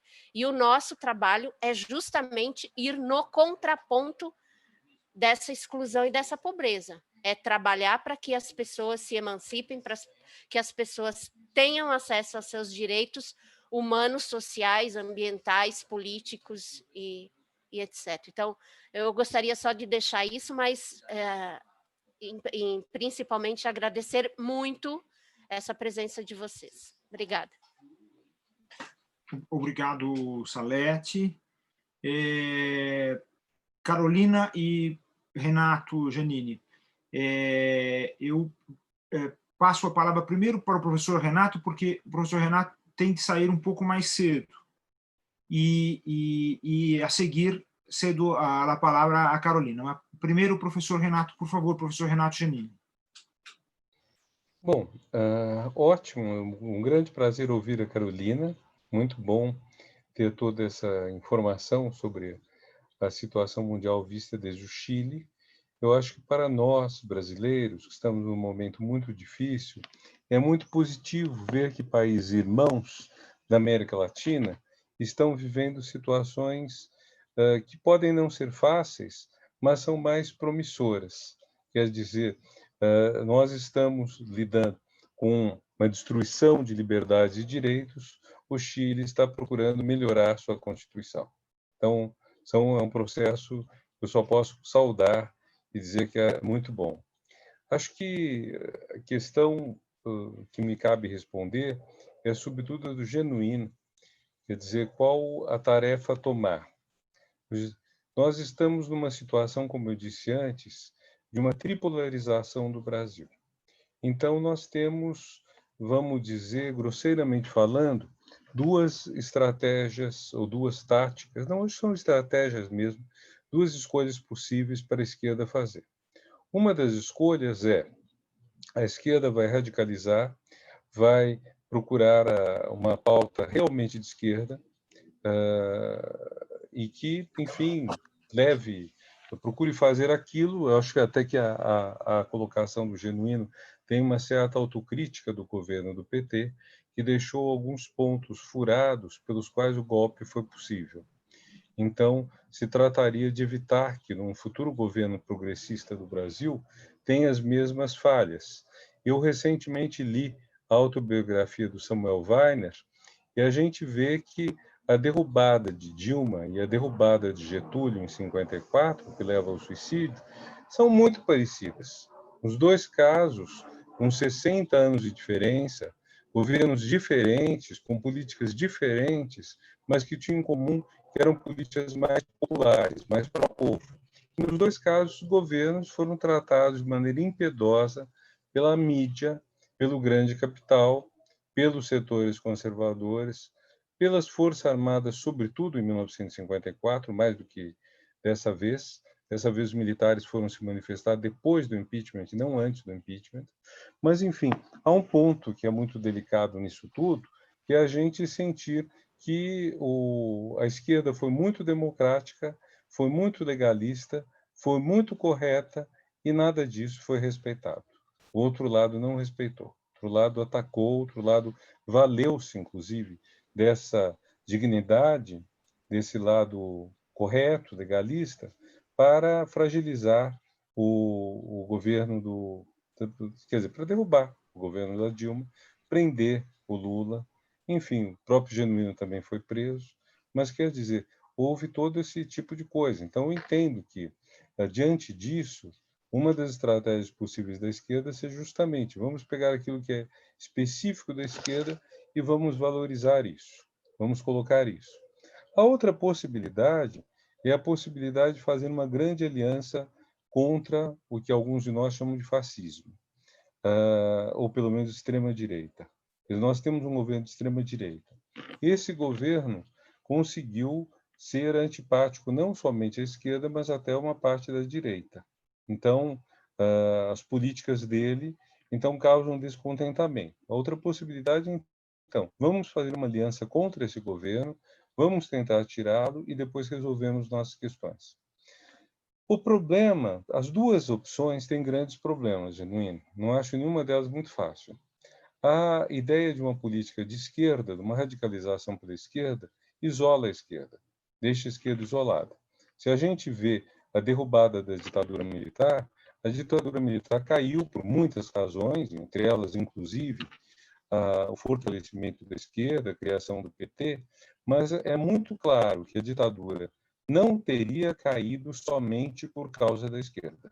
A ditadura caiu porque também setores da direita se descontentaram e, sobretudo, eles foram convencidos, e acho que esse foi um papel, boa parte do então PMDB, do MDB, PMDB, setores da direita foram convencidos de que eles podiam ganhar eleições, de que eles não precisavam sempre dar golpe de Estado, que eles podiam ganhar eleições legitimamente, o que fizeram 2 vezes com Fernando Henrique Cardoso.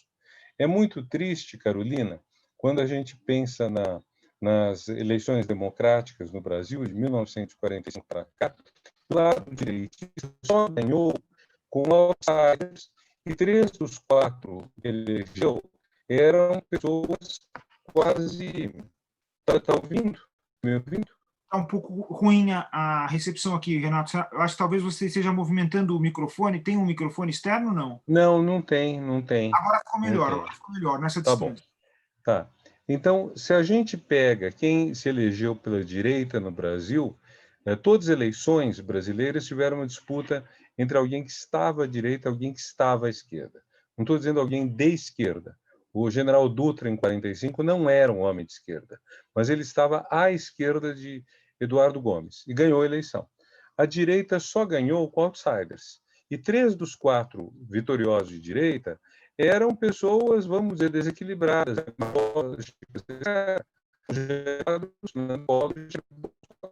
O único nome que, quando a direita ganhou eleições sendo uma pessoa racional, foi Fernando Henrique Cardoso. Então, nós temos um problema sério aqui, que é o problema de uma direita que só ganha eleição, ou normalmente só ganha eleição em condições normais, apelando para a baixaria. Então, isso é muito grave. Por outro lado, voltando ao que eu estava dizendo, para derrubar a ditadura foi preciso uma aliança que é bem além da esquerda. Não me parece, Janine, que hoje a esquerda tenha condições sozinha de eliminar a ameaça a Bolsonaro ou o que isso significa. Seja durante o mandato, contendo os piores arroubos, eventualmente processando pelas violações das leis que esse governo tem feito, seja mesmo nas eleições de 2022. Me parece que a esquerda ficou fraca e depois da eleição de 2018 ficou mais fraca ainda, porque surgiu um racha muito grande entre o PT e o que Ciro Gomes representa. A gente não sabe muito bem o que Ciro Gomes representa, mas o fato de que a esquerda não está unida, o centro-esquerda não está unida, enfraquece. E mesmo unida, a centro-esquerda não é majoritária ou potencialmente majoritária. Então, nós ficamos numa situação muito difícil. Ou a gente faz uma aliança com a direita, sabendo que a direita vai querer, da direita não fascista, direita não extremista, que eu não chamo de centro. Para mim não é centro, o PSDB não é centro. Então, ou a gente faz uma aliança com a direita para tirar, vamos dizer, os abusos desse governo, sabendo que a direita vai instrumentalizar-nos para depois continuar a política de reformas trabalhistas, previdenciárias, enfim, o neoliberalismo, sabendo que isso é o projeto da direita e que nós vamos, então, servir de instrumento para eles. É uma hipótese que tem esse custo alto. Ou então, nós vamos sozinhos e aí vamos ficar quantos anos na oposição? Não sei. E vamos assistir, possivelmente, a recondução de Bolsonaro. Porque a direita sozinha não elege. Ela não tem condições, gente. Você olha os nomes da direita, não há a menor condição deles se elegerem. Eles não têm. O PSDB perdeu 4 eleições seguidas. O PSDB é um partido que a gente não sabe quanto tempo de vida tem pela frente. E foi um grande partido que, junto com o PT, garantiu uma alternância democrática, garantiu que, vamos dizer, não tivéssemos ameaças extremistas, até que, depois da eleição de 2014, ele foi se subordinar à extrema-direita, subordinou-se ao presidente da Câmara, Eduardo Cunha, para fazer o impeachment golpe, e depois disso ele acabou indo cada vez mais profundo, a tal ponto que o seu grande nome, os grandes nomes, Aécio, Alckmin, Serra e Fernando Henrique estão totalmente fora do páreo. Restou quem? Restou Dória, que namorou a extrema-direita durante a campanha eleitoral. Então, é uma situação muito delicada.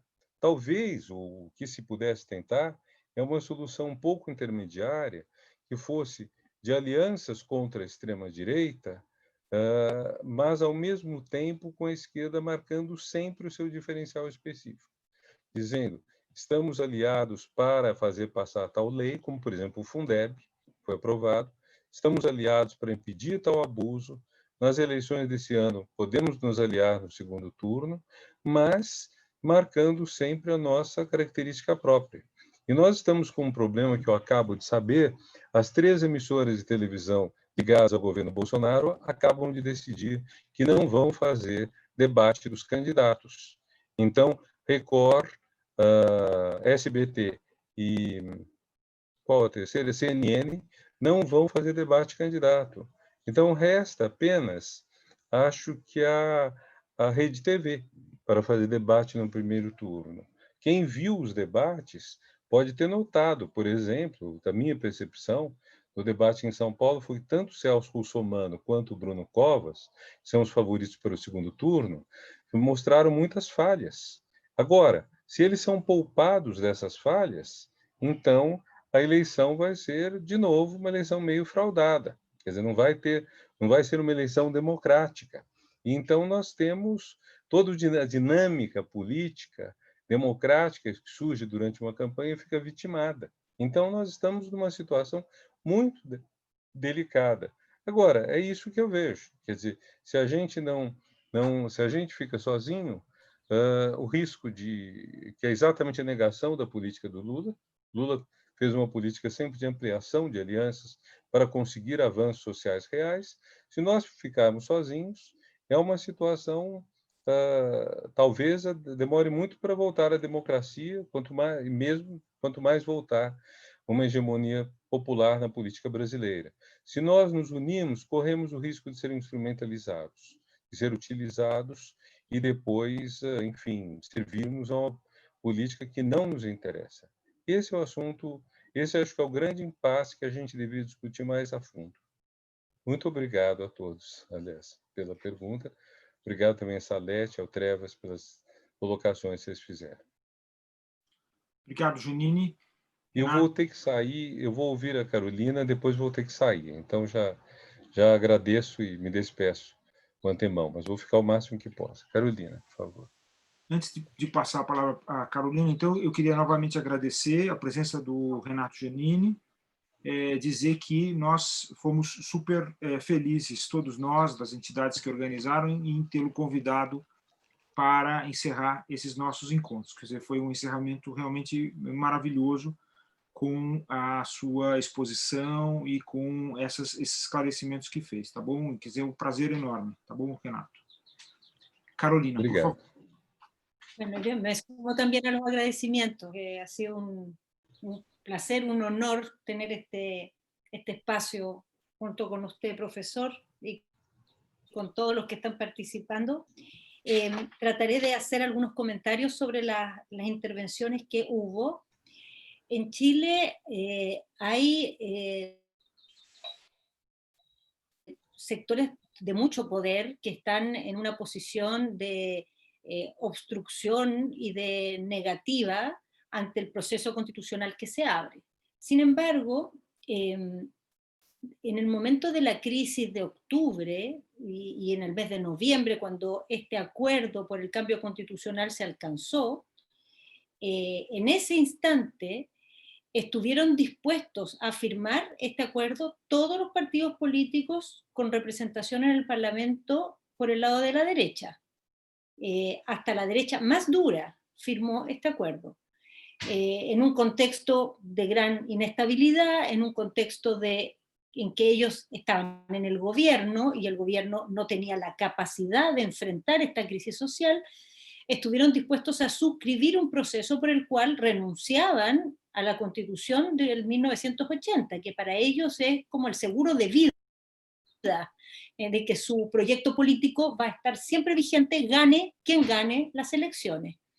Y hoy día su resistencia se plantea por una vía que el sistema considera, que es la posibilidad de votar en contra en el plebiscito de entrada. O sea, es una de las alternativas que el camino constituyente abrió, el que una parte de la población vote en contra de una nueva constitución y que el día de mañana elijan constituyentes que vayan ahí a proponer una nueva constitución muy cercana a la constitución actual.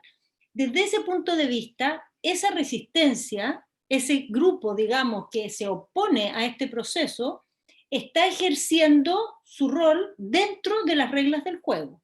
En el caso de los militares, la verdad es que los militares han dado todas las señales que se pueden dar para dejar claros que ellos no se van a involucrar en la deliberación política que tiene el país, no van a ser los árbitros, no van a intervenir ni van a tomar partido.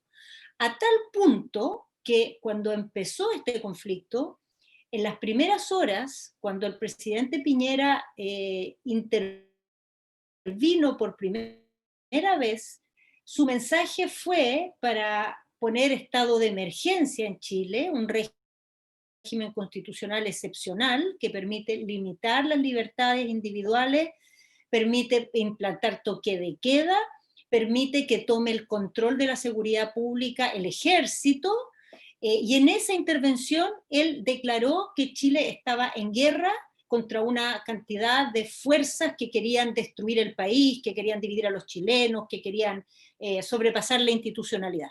Y cuando el encargado de las Fuerzas Armadas, que asumía la coordinación de la seguridad pública, tomó la palabra por primera vez en una conferencia de prensa, lo primero que dijo fue: yo personalmente no estoy en guerra con nadie.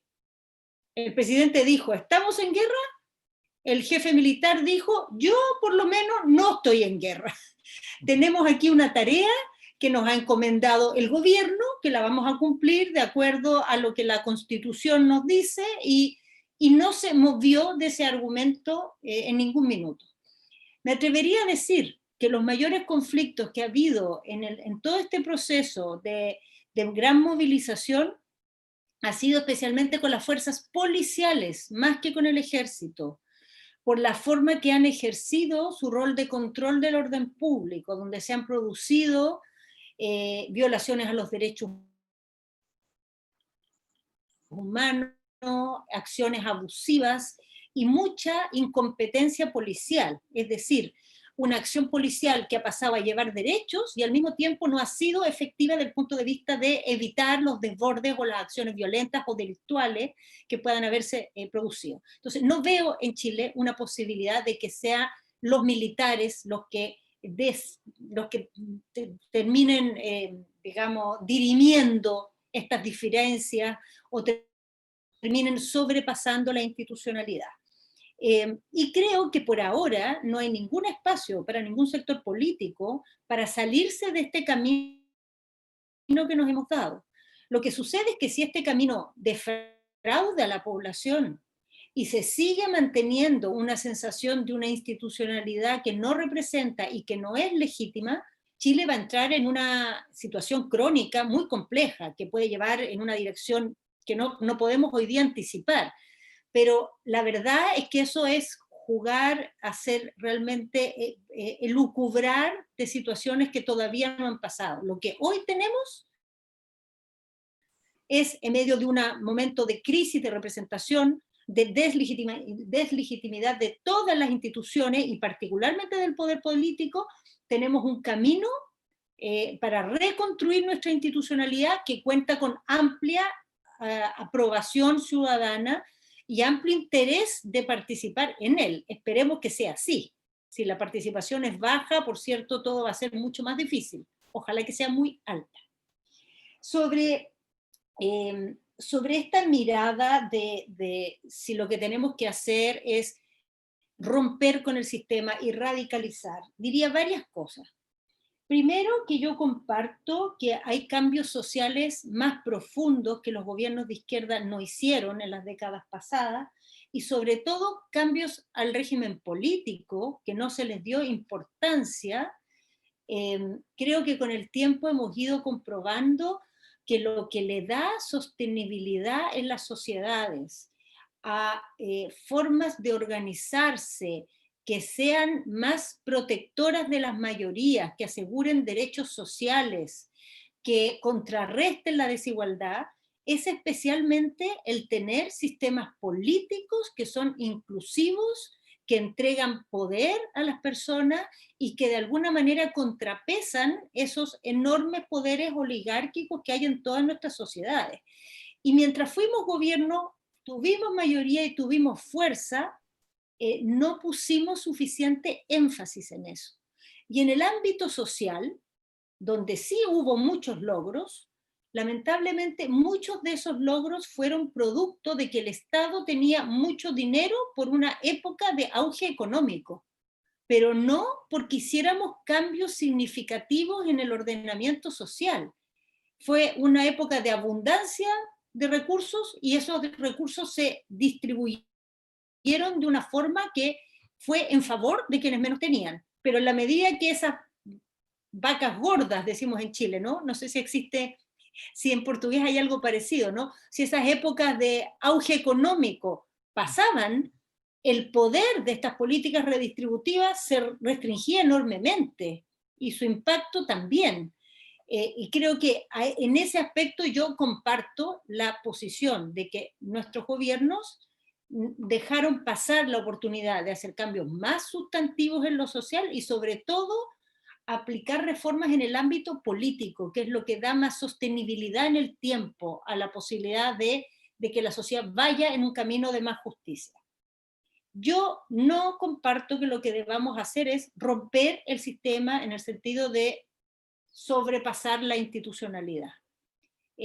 Nuestra experiencia aquí en Chile, y creo que la experiencia en todos los países, es que cada vez que la izquierda sobrepasa la institucionalidad, pueden pasar dos cosas. Una, que la derecha la sobrepasa 2 veces más, y con fuerzas y dineros mucho mayores, trayendo de consecuencia retrocesos gigantes, o bien que si la izquierda logra sobrepasarlas, a poco andar se transforma en una burocracia que gobierna de manera poco democrática y lleva a los países a situaciones que no van en beneficio de las mayorías, sino más bien se generan retrocesos. Creo, en cambio, que lo que sí hay que hacer, que no es lo mismo, pero se parece, es que, por una parte, hay que construir mayorías. Sin mayorías no se generan cambios. Pero cuando tienes mayorías, es fundamental que entiendas que en la democracia la frontera de lo posible se va corriendo, se va ampliando en la medida que hay fuerzas sociales que empujan esos cambios. No basta con tener mayoría en la institucionalidad. También hay que tener una mayoría que se exprese y presione en la sociedad. Al menos en Chile, en nuestra experiencia de gobierno, fue con una sociedad muy desmovilizada. Y cuando la sociedad se empezó a desmovilizar, se movilizaba en contra de nuestros gobiernos y no de la mano de nuestros gobiernos, no respondiendo a las agendas que se ponían en el debate y que encontraban obstáculos, sino más bien en respuesta a las agendas que no se... Entonces no es natural, más bien la tendencia es la contraria, que cuando tú gobiernes, mantengas y promuevas que la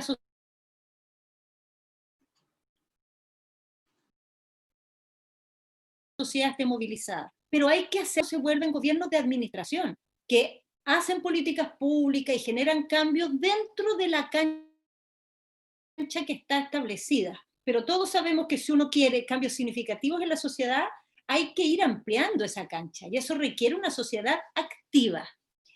Diría para terminar que lo que decía recién el profesor, y yo lo comparto tremendamente, la experiencia chilena es una escuela gigantesca en ese sentido.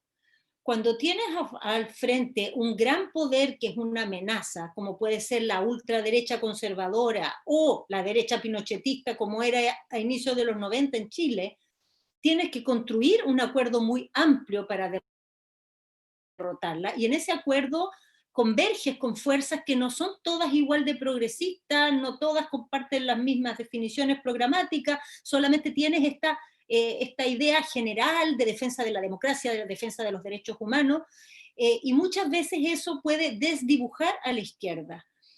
Yo creo que la manera de resolver ese problema no es renunciar a hacer esas mayorías hay que hacerlas cuando hay una amenaza mayor, pero hay que hacerlas con un pacto de respeto de la diversidad al interior de esas mayorías.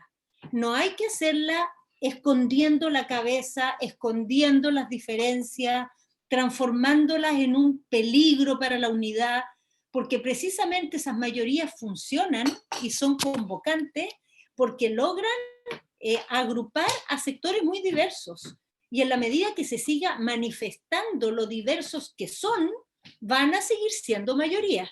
En la medida que empiecen a esconder lo diversos que son, como le pasó a la concertación, empiezas a reducir tu mayoría y termina siendo minoría. a pesar de que seguían los mismos partidos. En el caso de la Concertación fue así, cada vez su capacidad de expresar a una diversidad social se fue reduciendo.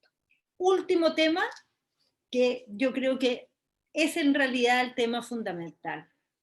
Si queremos mantener perfilada la izquierda, si queremos que en cualquier escenario siga siendo una alternativa y siga siendo un factor que promueve cambios profundos, creo que hay algunas preguntas que hacerse, que es, ¿cuál izquierda es la que necesitan nuestros países hoy?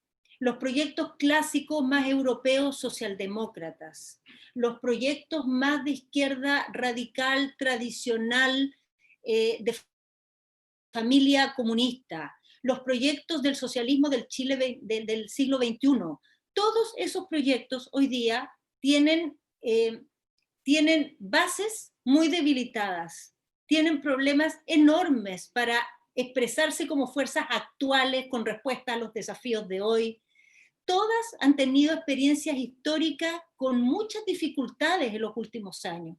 Entonces creo yo que hay que hacerse una pregunta también de qué izquierda necesitamos para la Latinoamérica de hoy, qué respuesta le ofrecemos a la sociedad, y hacer respuestas que sean convocantes a esas preguntas, porque no sé ustedes en Brasil, entiendo que no al nivel de Chile, pero en Chile, el nivel de fragmentación al que hemos llegado es la crónica de la derrota.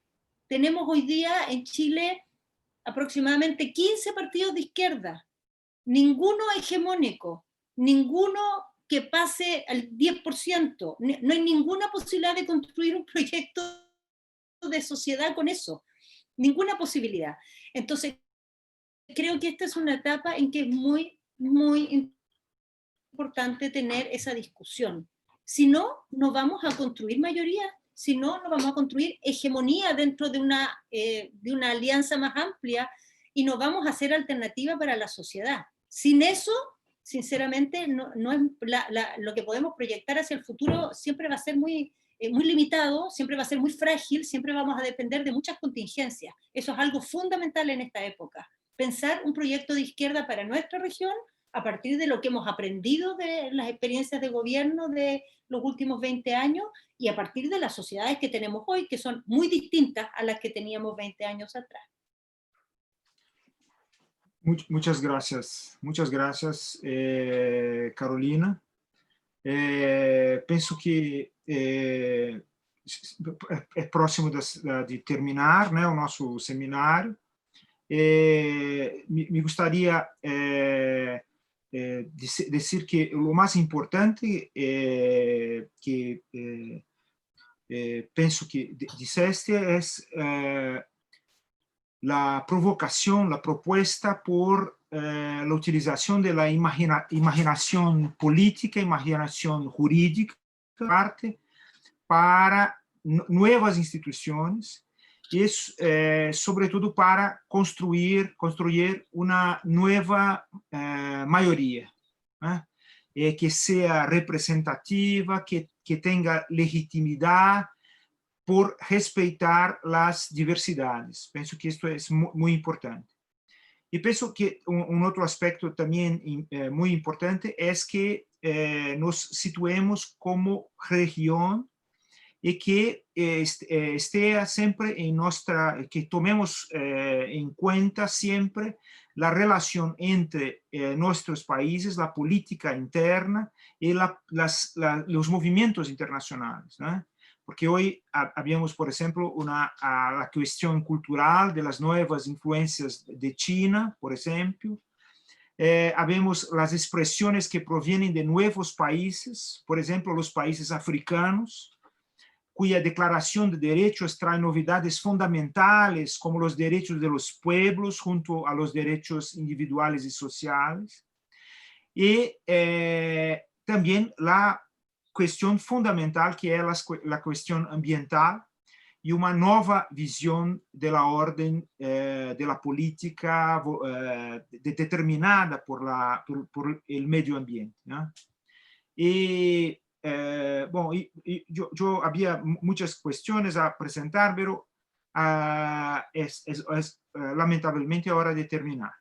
E invito agora,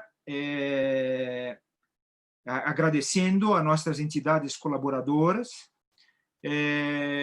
graças a todos e todas que estiveram conosco e com nós, e estivemos juntos em nossas próximas iniciativas e sermos coroados de êxito como nestes colóquios sobre geopolítica, desenvolvimento e democracia. E me gostaria de pedir a representante de cada entidade associada que diga umas palavras antes de cerrar os colóquios, assim brevemente. Vicente, Salete, ou Andrea, também Jorge ha salido porque tinha outro compromisso, pero também William, se for possível, e poderíamos, breves palavras. Vicente. Muchas gracias a todos ustedes y a nosotros, ¿no? En especial a Carolina. Y creo que marcamos para la próxima, 2 días próximos, una evaluación de nuestras actividades. Porque podemos, el reto, el desafío es la continuidad, cómo hacer una continuación de nuestros diálogos y nuestras lecturas compartidas dos nossos desafios, né?